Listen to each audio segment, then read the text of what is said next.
個好冷門又好可愛嘅神社。呢個係北海道札幌嘅青田渡河神社。入到細房仔之後，你就會見到史上最多嘅貓咪同埋狐狸御守。據說喺神社創建當年呢，就已經有一隻貓咪神秘咁出現。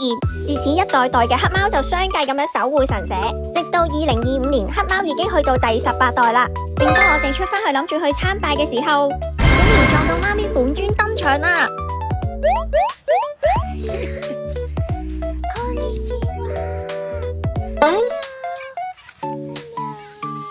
你帶我上去好啊！跟佢嚟，跟我嚟啦！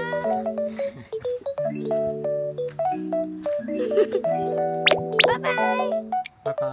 咁幸運遇到黑貓嘅本尊，我哋當然都上到嚟許埋個願啦。我仲超級推薦大家要買呢一個日本諺語嘅御守啊！佢個字係解做 Kahowa Nedemade， 意思係耐心等待，好運就自然嚟啦。係咪超治愈、超躺平嘅諗法啊？當我哋準備離開之際，神社職員仲指住後山後面話俾我哋聽，原來神社後面係住咗6隻狐狸噶。見到啲狐狸喺啲落葉嗰度跑嚟跑去，然之後個頭突然間突出嚟嗰下，真係超級得意啊！